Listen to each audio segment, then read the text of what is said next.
ओम शांति। 7 अक्टूबर 2020 साकार मुरली। आज की मुरली का सार है, मीठे बच्चे आत्म अभिमानी होकर बैठो, अंदर घोटते रहो मैं आत्मा हूँ। देही अभिमानी बनो, सच्चा चार्ट रखो तो समझदार बनते जाएंगे, बहुत फायदा होगा। प्रश्न: बेहद के नाटक को समझने वाले बच्चे किस एक लॉ को अच्छी रीति समझते हैं? उत्तर: यह अविनाशी नाटक है। इसमें हर एक पाठधारी को पाठ बजाने अपने समय पर आना ही है। कोई कहे हम सदा शांति धाम में ही बैठ जाएं तो यह लॉ नहीं है, उसे तो पाठधारी ही नहीं कहेंगे। या बेहद की बातें बेहद का बाप ही तुम्हें सुनाते हैं। ओम शांति। अपने को आत्मा समझकर बैठो, देह अभिमान छोड़कर बैठो। बेहद का बाप बच्चों को समझा रहे हैं। समझाया उनको जाता है जो बेसमझ होते हैं। आत्मा समझती है कि बाप सच कहते हैं।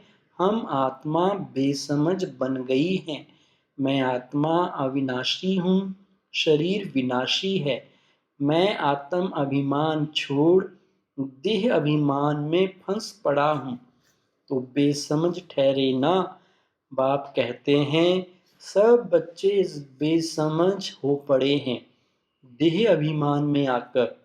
फिर तुम बाप द्वारा देही अभिमानी बनते हो तो बिल्कुल समझदार बन जाते हो। कोई तो बन गए हैं, कोई पुरुषार्थ करते रहते हैं। आधा कल्प लगा है बेसमझ बनने में। इस अंतिम जन्म में फिर समझदार बनना है। आधा कल्प से बेसमझ होते होते 100% बेसमझ बन जाते हैं। देह अभिमान में आकर ड्रामा प्लान अनुसार तुम गिरते आए हो। अभी तुमको समझ मिली है, फिर भी पुरुषार्थ बहुत करना है, क्योंकि बच्चों में दैवी गुण भी चाहिए। बच्चे जानते हैं हम सर्वगुण संपन्न 16 कला संपूर्ण थे, फिर इस समय निर्गुण बन पड़े हैं, कोई भी गुण नहीं रहा है। तुम बच्चों में भी नंबरवार पुरुषार्थ अनुसार इस खेल को समझते हैं। समझते समझते भी कितने वर्ष हो गए हैं, फिर भी जो नए हैं वह अच्छे समझदार बनते जाते हैं। औरों को भी बनाने का पुरुषार्थ करते हैं। कोई ने तो बिल्कुल नहीं समझा है, बेसमझ के बेसमझ ही है। बाप आए ही हैं समझदार बनाने। बच्चे समझते हैं माया के कारण हम बेसमझ बने हैं। हम पूज्य थे तो समझदार थे, फिर हम ही पुजारी बन बेसमझ बने हैं। आदि सनातन देवी देवता धर्म प्राय लोप हो गया है। इनका दुनिया में किसको पता नहीं है। या लक्ष्मी नारायण कितने समझदार थे, राज्य करते थे। बाप कहते हैं तत्त्वम, तुम भी अपने लिए ऐसे समझो। या बहुत बहुत समझने की बातें हैं, सिवाय बाप के कोई समझा ना सके। अभी महसूस होता है बाप ही ऊंच ते ऊंच, समझदार ते समझदार होगा ना। एक तो ज्ञान का सागर भी है, सर्व का सद्गति दाता भी है, पतित पावन भी है, एक की ही महिमा है। इतना ऊंच ते ऊंच बाप आकर के बच्चे बच्चे कह कैसे अच्छी रीति समझाते हैं। बच्चे अब पावन बनना है, उसके लिए बाप एक ही दवाई देते हैं। कहते हैं योग से तुम भविष्य 21 जन्म निरोगी बन जाएंगे। तुम्हारे सब रोग दुख खत्म हो जाएंगे। तुम मुक्ति धाम में चले जाएंगे। अविनाशी सर्जन के पास एक ही दवाई है, एक ही इंजेक्शन आत्मा को आए लगाते हैं। ऐसे नहीं कोई मनुष्य बैरिस्टरी भी करेंगे, इंजीनियरी भी करेंगे, नहीं।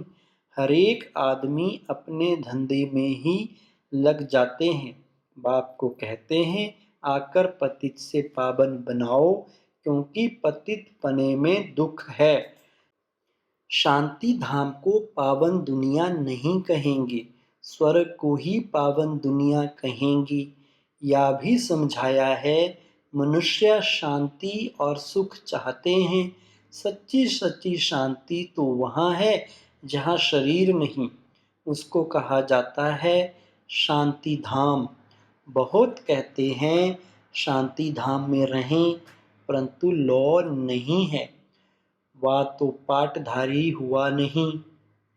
बच्चे नाटक को भी समझ गए हैं। जब एक्टर्स का पाठ होगा तब बाहर स्टेज पर आकर पाठ बजाएंगे। या बेहद की बातें बेहद का बाप ही समझाते हैं। ज्ञान सागर भी उनको कहा जाता है। सर्व के सद्गति दाता पतित पावन है। सर्व को पावन बनाने वाले तत्व नहीं हो सकते। पानी आदि सब तत्व हैं, वो कैसे सद्गति करेंगे? आत्मा ही पाठ बजाती है। हठ योग का भी पाठ आत्मा बजाती है। या बातें भी जो समझदार हैं वही समझ सकते हैं। बाप ने कितना समझाया है। कोई ऐसी युक्ति रचो जो मनुष्य समझें। कैसे पूज्य सो फिर पुजारी बनते हैं। पूज्य हैं नई दुनिया में, पुजारी हैं पुरानी दुनिया में। पावन को पूज्य, पतित को पुजारी कहा जाता है। यहाँ तो सब पतित हैं क्योंकि विकार से पैदा होते हैं। वहाँ है श्रेष्ठ, गाते भी हैं संपूर्ण श्रेष्ठाचारी। अभी तुम बच्चों को ऐसा बनना है, मेहनत है। मुख्य बात है याद की। सभी कहते हैं याद में रहना बड़ा मुश्किल है। हम जितना चाहते हैं याद में रह नहीं सकते हैं। कोई सच्चाई से अगर चार्ट लिखे तो बहुत फायदा हो सकता है। बाप बच्चों को यह ज्ञान देते हैं कि मन मना भव। तुम अर्थ सहित कहते हो, तुम्हें बाप हर बात यथार्थ रीति अर्थ सहित समझाते हैं। बाप से बच्चे कई प्रकार के प्रश्न पूछते हैं। बाप करके दिल लेने लिए कुछ कह देते हैं, परंतु बाप कहते हैं मेरा काम ही है पतित से पावन बनाना। मुझे तो बुलाते ही इसलिए हो। तुम जानते हो हम आत्मा शरीर सहित पावन थी। अभी वही आत्मा शरीर सहित पतित बनी है। 84 जन्मों का हिसाब है ना। तुम जानते हो अभी यह दुनिया कांटों का जंगल बन गई है। या लक्ष्मी नारायण तो फूल है ना।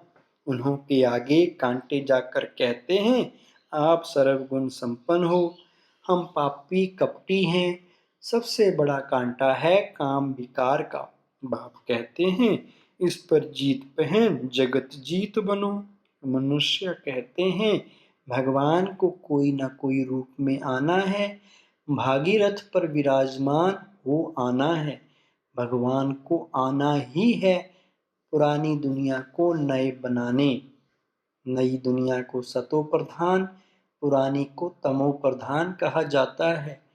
जबकि अभी पुरानी दुनिया है तो जरूर बाप को आना ही पड़े। बाप को ही रचयिता कहा जाता है।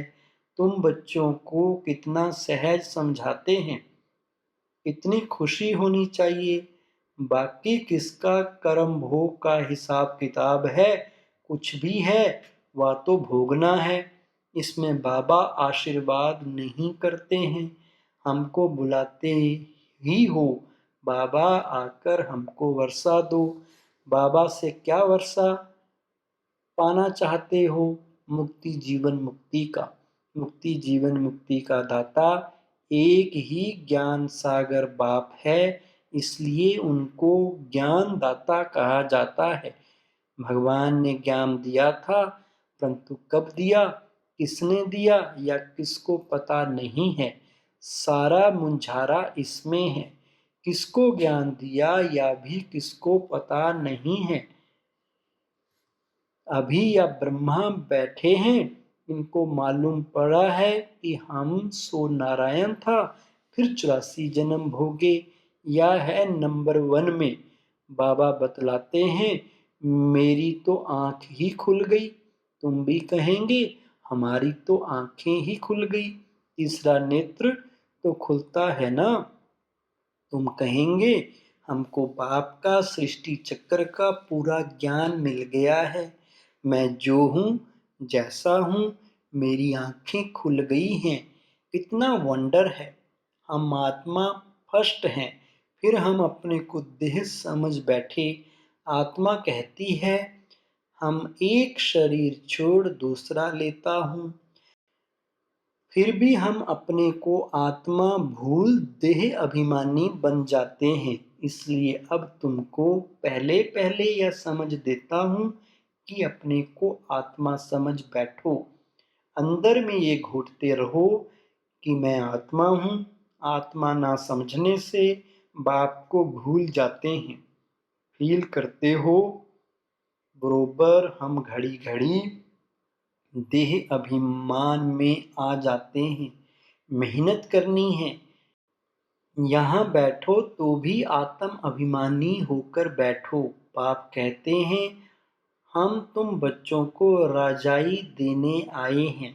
आधा कल्प तुमने हमको याद किया है। कोई भी बात सामने आती है तो कहते हैं, हाय राम। परंतु ईश्वर व राम कौन है या किसको पता नहीं है। तुमको सिद्ध करना है, ज्ञान का सागर, पतित पावन, सर्व का सद्गति दाता, त्रिमूर्ति परमपिता परमात्मा शिव है। ब्रह्मा विष्णु शंकर तीनों का जन्म इकट्ठा है।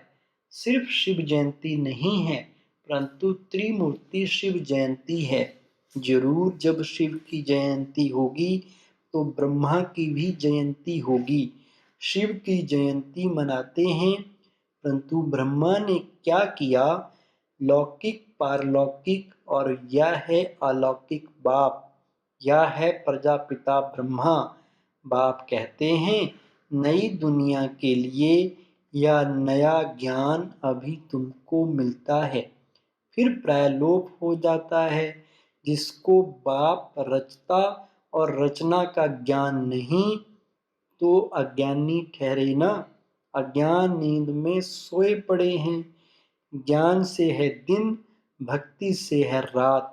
शिवरात्रि का अर्थ भी नहीं जानते, इसलिए उनकी हॉलीडे भी उड़ा दी है। अभी तुम जानते हो, बाप आते ही हैं सबकी ज्योत जगाने। तुम यह बत्तियां आदि जगाएंगे तो समझेंगे इनका कोई बड़ा दिन है। अब तुम जगाते हो अर्थ सहित, वो लोग थोड़े ही समझेंगे। तुम्हारे भाषण से पूरा समझ नहीं सकते। अभी सारे विश्व पर रावण का राज्य है। यहाँ तो मनुष्य कितने दुखी हैं। रिद्धि सिद्धि वाले भी बहुत तंग करते हैं। अखबारों में भी पढ़ता है, इनमें इविल सोल है, बहुत दुख देते हैं। बाबा कहते हैं, इन बातों से तुम्हारा कोई कनेक्शन नहीं। बाप तो सीधी बात बताते हैं, बच्चे तुम मुझे याद करो तो तुम पावन बन जाएंगे, तुम्हारे सब दुख दूर हो जाएंगे। अच्छा, मीठे मीठे सिकलधे बच्चों प्रति माता पिता बाप दादा का याद प्यार और गुड मॉर्निंग। रूहानी बाप की रूहानी बच्चों को नमस्ते। धारणा के लिए मुख्य सार है, नंबर 1, यथार्थ रीति बाप को याद करने व आत्म अभिमानी बनने की मेहनत करनी है। सच्चाई से अपना चार्ट रखना है, इसमें ही बहुत बहुत फायदा है। नंबर 2, सबसे बड़ा दुख देने वाला कांटा काम विकार का है। इस पर योग बल से विजय प्राप्त कर पतित से पावन बनना है। बाकी किन्हीं भी बातों से तुम्हारा कोई कनेक्शन नहीं। वरदान है विघ्न प्रूफ चमकीली फरिश्ता ड्रेस धारण करने वाले सदा विघ्न विनाशक भव। विस्तार है स्व के प्रति और सर्व के प्रति सदा विघ्न विनाशक बनने के लिए क्वेश्चन मार्क को विदाई देना और फुल स्टॉप द्वारा सर्व शक्तियों का फुल स्टॉक करना। सदा विघ्न प्रूफ चमकीली फरिश्ता ड्रेस पहनकर रखना, मिट्टी की ड्रेस नहीं पहनना। साथ साथ सर्व गुणों के गहनों से सजे रहना। सदा अष्ट शक्ति शस्त्रधारी संपन्न मूर्ति बनकर रहना और कमल पुष्प के आसन पर अपने श्रेष्ठ जीवन के पांव रखना। स्लोगन है अभ्यास पर पूरा पूरा अटेंशन दो तो फर्स्ट डिवीजन में नंबर आ जाएगा। मातेश्वरी जी के अनमोल महावाक्य या ईश्वरीय नॉलेज सर्व मनुष्य आत्माओं के लिए है। पहले पहले तो अपने को एक मुख्य पॉइंट ख्याल में अवश्य रखनी है। जब इस मनुष्य सृष्टि झाड़ का बीज रूप परमात्मा है तो उस परमात्मा द्वारा जो नॉलेज प्राप्त हो रही है वो सब मनुष्यों के लिए जरूरी है। सभी धर्म वालों को यह नॉलेज लेने का अधिकार है। भल हर एक धर्म की नॉलेज अपनी अपनी है, हर एक का शास्त्र अपना अपना है, हर एक की मत अपनी अपनी है, हर एक का संस्कार अपना अपना है, लेकिन यह नॉलेज सबके लिए है। भल वो इस ज्ञान को ना भी उठा सके, हमारे घराने में भी ना आवे, परंतु सबका पिता होने कारण उनसे योग लगाने से फिर भी पवित्र अवश्य बनेंगे। इस पवित्रता के कारण अपने ही सेक्शन में पद अवश्य पाएंगे, क्योंकि योग को तो सभी मनुष्य मानते हैं, परंतु मनुष्य ऐसे कहते हैं हमें भी मुक्ति चाहिए, मगर सजाओं से छूट मुक्त होने की शक्ति भी इस योग द्वारा मिल सकती है। अजपा जाप अर्थात निरंतर ईश्वरीय याद, या जो कहावत है श्वासों श्वास अजपा जाप जपते रहो, उसका यथार्थ अर्थ क्या है? जब हम कहते हैं अजपा जाप तो इसका यथार्थ अर्थ है जाप के बिगर श्वासों श्वास अपना बुद्धि योग अपने परमपिता परमात्मा के साथ निरंतर लगाना और या ईश्वरीय याद श्वासों श्वास कायम चलती आती है। उस निरंतर ईश्वरीय याद को अजपा जाप कहते हैं।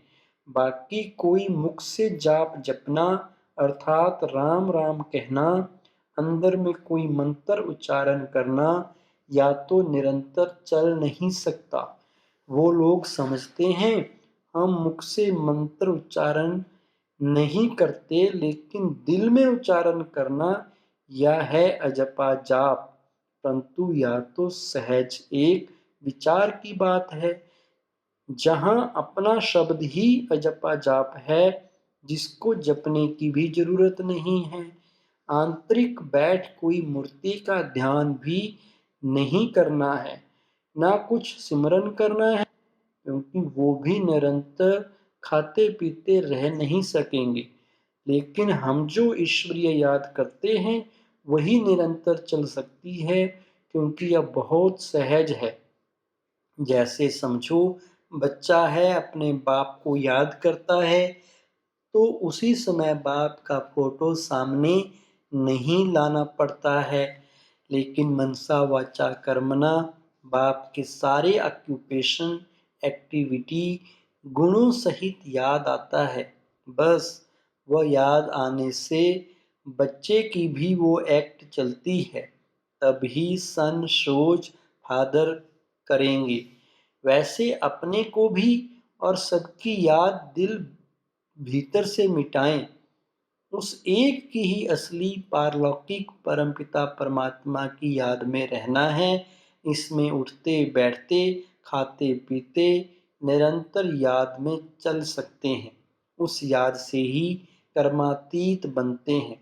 तो इस नेचुरल याद को ही जपा जाप कहते हैं। अच्छा, ओम शांति।